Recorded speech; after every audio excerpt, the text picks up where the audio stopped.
Welcome to the Deep Dive.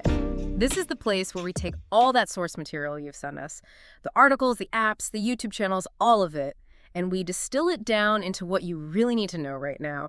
We turn that pile of homework into actual, actionable insights. Today, we were tackling what is arguably the biggest hurdle for any language learner trying to get to that next level, to true fluency. The mental block. The mental block, Yeah. exactly. You know that voice in your head. The little internal translator that insists on taking every single English sentence you hear, running it through your native language, figuring out a response, and then sending it back out in English. That lag time, it's a killer. It kills spontaneity. It creates that awful pause in Yeah. conversations. So our mission in this deep dive is really clear. Using the tools and frameworks you've given us, how do we finally cut the wire to that internal translator and just start thinking directly in English? That mental circuit breaker, Yeah. that's exactly what we're hunting for today. And we have a really robust stack of sources to work with. We're looking at everything from, independent YouTube creators like Bob the Canadian, Oh, yeah, he's great. all the way through structured platforms like Duolingo to these really interesting language exchange apps, Lingby, the Mixer, and we're mapping it all against the official CEFR framework, the Common European Framework of Reference. And we're not just looking for vague advice. The whole point is to pull out strategies that physically, compel your brain to ditch that slow word-for-word translation and just engage instantly with English. Right. So if the usual advice is just learn more grammar or get more vocabulary, what's the big insight from all this material that kind of pushes back on that? The main insight is that it's not about passive learning. It's about creating pressure, a specific kind of pressure. The sources all point to the same thing. You have to force yourself into situations where communication's happening so fast that your brain literally can't keep up with transloading. It's too slow for the job. It's too slow. And this state has a formal name in the CEFR framework. It's called the interpersonal mode. Ah, the interpersonal mode. Yes. When a conversation demands that active two-way negotiation of meaning, questions that need immediate answers, clarifications, that quick back and forth, your brain just loses the luxury of time. It can't afford to take that detour through your native language. It has to go straight from English input to English thought to English output. The goal isn't just to be able to read English. It's to be able to live in it mentally at speed. And those CEFR levels you mentioned, A1 to C2, that's basically the roadmap for this whole journey. Absolutely. Think of A1 and A2 as the basic user levels, the B1 and B2, that's the independent user, and C1, C2 is the proficient user. We're going to show that the moment you try to jump from A2 to B1, that threshold of real independence, you have to drop the translation crutch. The speed of the real world just won't allow it. Okay, let's unpack this then. Let's start with the tools, the incredible access we have to digital learning and how their features are almost built to help with this mental shift by, like you said, controlling the input before we get thrown into the fire. It's the conditioning phase. And honestly, YouTube is probably the single most valuable free platform for this, purely because it gives you, the learner, control over two absolutely crucial things: specificity and pacing. Specificity. So you're saying you're not just watching a generic English lesson anymore. Exactly. I mean, think about how specific you can get with a search. You can look up vocabulary for buying a plane ticket or phrasal verbs for complaining. These short, targeted videos stop you from getting that information overload that makes your brain want to retreat back into your native language for safety. Right, it's a direct link. You want to complain, you learn the English for complaining, not the translation. You're linking the concept directly to the English phrase. And the other part, the pacing, is maybe even more important. This is where you can actually hack your learning speed. You're saying this helps get around that anxiety that makes you want to translate everything. It's critical because native speakers talk fast. I mean, really fast. And when a learner gets overwhelmed by that speed, what do? They mentally hit pause, try to translate the last few words they heard. And by the time they've done that, they've missed the next whole sentence. Exactly. So the killer feature on YouTube is the ability to slow the video down. Watch a TV show clip at, say, 75% speed. The sources confirm this small tweak makes a massive difference. That's so interesting. It's auditory training wheels. You're teaching your brain to keep up with the sound, the rhythm of English, even if the meaning is a little behind. It builds that direct sound to meaning connection. Precisely. It's a bridge. It moves you from easy comprehension, like reading subtitles, to faster understanding of natural speech without needing that translation buffer. And to make it stick, the variety of teachers is key. Yeah, we saw a few really different approaches in the sources. Let's start with the really practical one. Okay, so first up, you have Bob the Canadian. He's a high school teacher from Toronto, and his videos are all about high-frequency, everyday stuff. He'll literally give you a tour of his local hardware store or the hospital and just point at things and tell you what they are. In simple, clear English? Super clear Canadian accent, and he always has subtitles. He's giving you that situational immersion without you having to buy a plane ticket. It's the functional language you'd actually use. Oh, so that's the practical, real-world approach. Then you have someone totally different, like Mr. Duncan in the UK. Completely different, but just as effective. He focuses on slang, idioms, practical language, but his method for bypassing translation is, well, it's theater. He uses this exaggerated, almost silly acting. He'll make crazy faces, use big gestures, he acts out the words. Okay, wait a minute. How does being silly help you stop translating? You have to explain the method here, because that's what people want to know. How does that work? It's a solid pedagogical strategy. It's about creating a really strong emotional or visual link. So when Mr. Duncan acts out the feeling of being fed up or over the moon, he's not giving you a definition. He's creating an instant nonverbal association. Ah, so your brain doesn't bother with linguistic analysis. It just goes straight to. Straight to. That face and that action equals that feeling. It's a memory hook. It locks the meaning directly to the English phrase, and the native language just isn't part of the equation. It's pretty hard to forget a phrase when you remember someone falling off a chair to demonstrate it. So you've got the clear, functional Canadian English and the dynamic, visual British English. What about someone who needs something more polished for like a professional setting? For that, the sources point straight to BBC Learning English. This is, government run, it's highly produced, and it's structured around the CEFR levels. They have playlists for accent work, test prep. But their killer feature is something called BBC News Review. Okay, what do they do there? They take clips from the day's news and show you exactly how to use the complex vocabulary and phrases from a news report in your own everyday English. It bridges that gap between just consuming formal content and actually being able to use it. And for American English, we saw a couple of big names too, Jennifer ESL and VOA Learning English. Yeah, Jennifer gives you that cozy classroom feeling. She's very patient, clear, and has these huge playlists covering everything. VOA, Voice of America, does something really unique. They have news reports that are read intentionally slower. Slower on purpose. Yes, with slightly simplified language. It's an incredible tool for intermediate learners. You can follow complex news stories, but the pacing is managed for you, so you can build comprehension without constantly hitting pause to translate. Okay, so this is where it gets really interesting, I think. We're moving from just watching videos to these personalized learning structures. Platforms designed to help you go from just listening to actually doing. Absolutely. Think about platforms like Kodo English or Duolingo. Their strength is these bite-sized, gamified lessons, micro drills. Kodo English, for example, gives you really clear grammar explanations with real-world examples, and it's targeted right at those A1 to B2 levels. The key, though, has to be the instant feedback. But I have to ask, people are skeptical about this. If I just get a green check mark every time I get something right, am I just learning how to pass a quiz? How does that actually help in a messy, real-life conversation? That's a crucial question. The benefit isn't the check mark itself, it's the speed of the feedback loop. Because the platform adjusts to your level, you're not trying to learn everything at once. And because the error correction is immediate, you see the mistake, you fix it. Your brain is forced to focus on one thing, pattern recognition. You're training your brain to automatically connect the correct English structure to the concept. You fix the error right away, so there's no time for that wrong native language influenced pattern to get stuck in your head. So you're building up these little automated reflexes for the common stuff? Exactly. You automate the basics. So when you finally get into that messy, real-life conversation, your brain isn't wasting energy trying to remember basic verb tenses. Your conscious mind is free to focus on the hard stuff, the nuance, the humor, the cultural context. You've automated the simple things so you have the brain power left for the complex things. That prevents the need for that slow translation process from even starting. It accelerates the automation, and we can't ignore the convenience factor. You can study on your commute for 10 minutes before bed. For learners who are, a bit shy in a classroom, it's a safe space to build those foundational skills. But now we need to connect this to the bigger picture. We've got the tools for input and for automating grammar.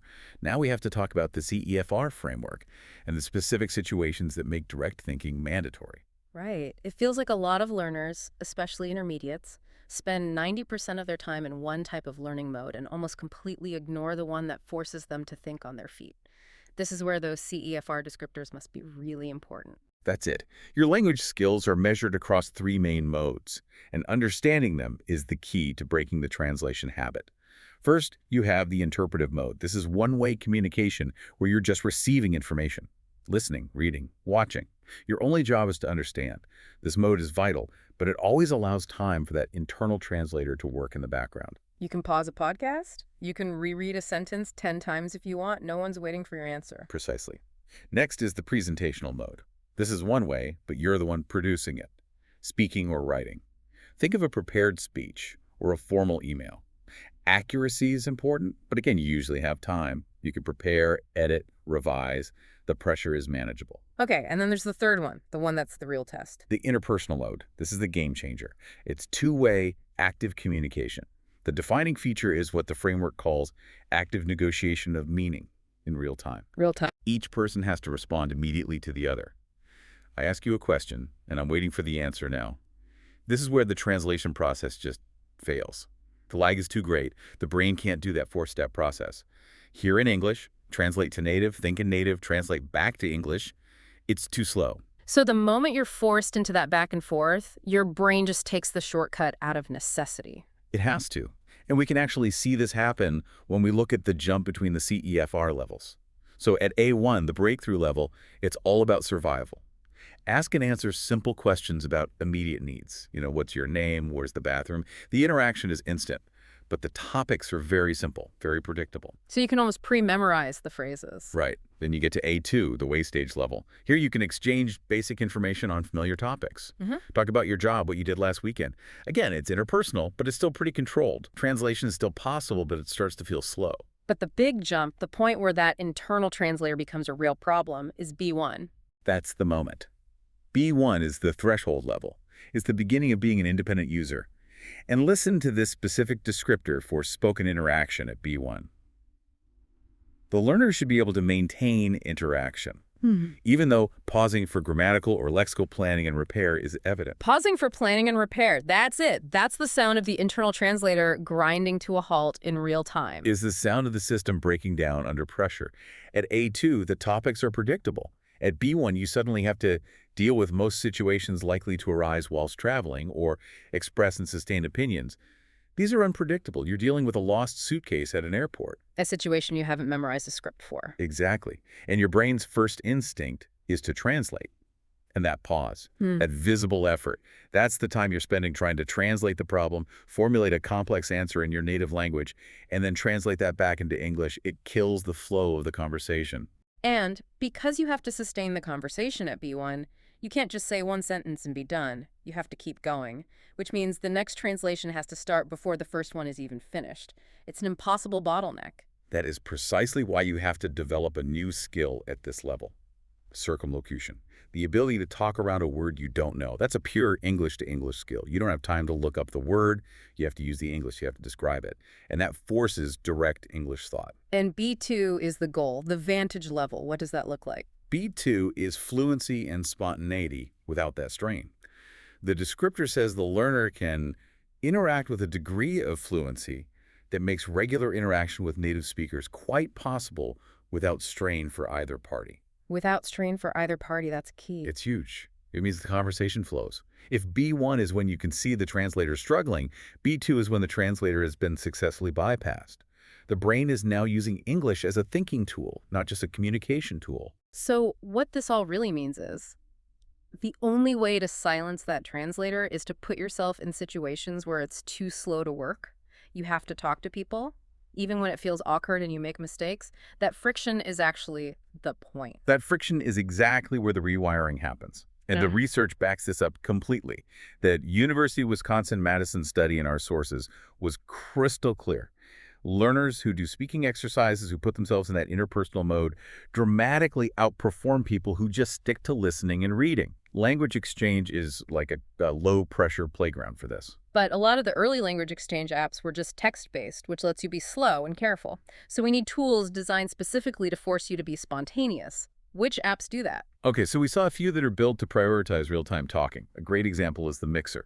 Its whole design combats that text-only problem. It makes you connect your account to something like WhatsApp or Zoom right away. The whole point of the platform is live speaking practice. It forces you into the interpersonal mode from the get-go. So no hiding behind carefully crafted text messages. None. Then you have apps built for speed. Speaky is a good one. It's designed to quickly connect you with people who are online right now. It's all about immediacy, which gives you less time for that anxiety to build up. You could be talking to someone in minutes. But I think the real innovation is in the apps that build in that sense of fairness, that reciprocity. If I'm struggling in English, I want to feel like I'm helping you with my language too. That's the genius of a platform like Lingbei. It is almost entirely focused on real-time voice calls. And it has this really cool system where you earn an internal currency, they call them lingos, by helping other people practice your native language. Oh, that's clever. It is. Then you spend those lingos to have practice sessions with native English speakers. It makes it feel like a community, and it actually lowers the stress of speaking because you've just been in the expert seat helping someone else. It boosts your confidence. And what about that classic awkwardness of, okay, is it my turn to practice now, trying to balance the time? That's where HelloTalk really shines. It has tons of features, but the best one might be its language exchange mode button. You literally press a button and it sends a notification to both of you that says it's time to switch languages. It takes the awkwardness right out of it. Completely. It helps you keep that 50-50 balance, which is what makes the exchange truly effective. So we use these apps to force the instant, spontaneous speaking. But thinking in English is also about the stuff that isn't literal. You can't think like a native if you don't understand the culture behind the words. 100%. Direct thought in English is tied to cultural context, to slang, to idioms. You need to talk to native speakers not just for pronunciation, but to make sure you sound natural.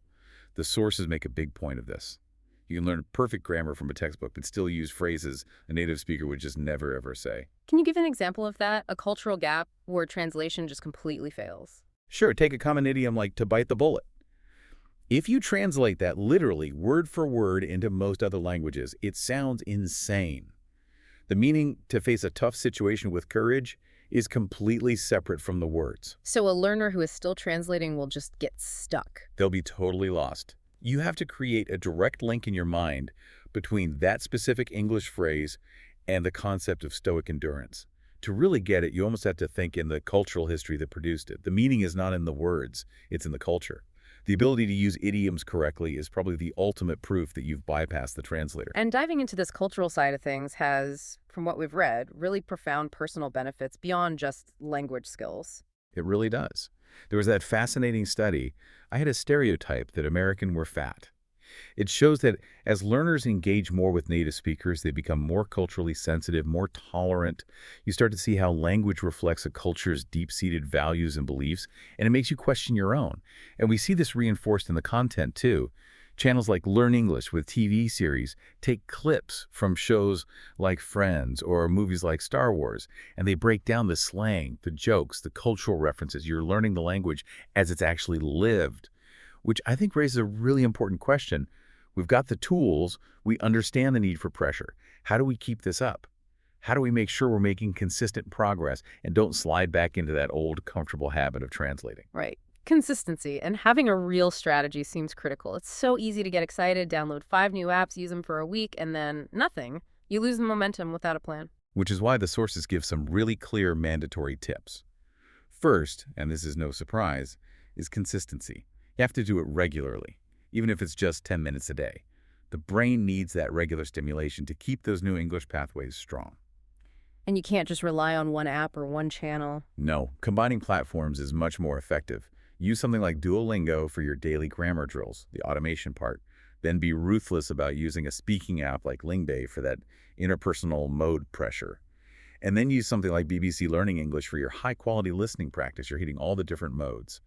Then, to make sure it's actually sticking, you have to use active recall. Don't just reread your notes. Do the quizzes. Take the tests on these platforms. Forcing your brain to retrieve the information quickly is what trains it for a real conversation. It's a workout for your memory. I really like the idea of turning your whole world into an English lab. That seems like a powerful way to make it part of your life, not just a subject you study. That's the goal. Environmental immersion. Switch your phone to English. Switch your computer, your video games. Watch TV shows with English subtitles. Follow English-speaking creators online. You have to surround yourself with it until your brain just accepts it as the default operating system. And the final piece, the one that's so hard to get when you're studying alone, is getting a reality check. Yes, seeking feedback. You need someone to give you honest critiques on your pronunciation, your grammar. A green checkmark can't do that. You can share voice recordings with a language partner or use a platform like Preply to find a tutor. They can pinpoint exactly where you're still falling back on translation habits so you know what to work on. And all of this work, this conscious effort to rewire your brain, it pays off in the real world. This isn't just a hobby, it's a massive career asset. It's huge. English is the language of global business, of science, of tech. The sources are clear that hitting a B2 or C1 level can be the deciding factor for getting a high-level international job. Think about it. Fields like technical writing, international law, interpreting. These jobs require that C1 level of spontaneous, nuanced communication. There is simply no room for an internal translator. The sources estimate that reaching that professional fluency can take around 24 to 30 weeks of full-time study, but the beauty of online learning is you can set your own pace. Your 10 minutes a day really adds up. Wow. So we've gone from the very relatable frustration of that internal translator all the way to a clear roadmap and specific tools to finally shut it off. And the core strategy is really clear across all the sources. You have to stop choosing slow, comfortable learning methods and deliberately choose fast, real-time communication. Use YouTube to control your input, but then be relentless about using those interpersonal mode apps. The Mixer, Lingby to force instant output and that negotiation of meaning. That speed requirement, that's the weapon. It's the thing that makes translation impossible and forces your brain to find a new, more direct path. And so we want to leave you with one final thought, building on that idea of cultural immersion we talked about. We mentioned that learning a language lets you see the underlying beliefs and values behind another culture's customs. You gain this incredible insight. So consider this. If a language exchange can help you understand the deep cultural reasons behind a custom in a foreign country, what specific, previously untranslatable cultural insight about your own life, your own unexamined beliefs, your own habits, your own emotional triggers, might you only discover about yourself once you consistently think and process your world entirely in English? That is definitely food for thought. Thank you for joining us for this deep dive. See you next time.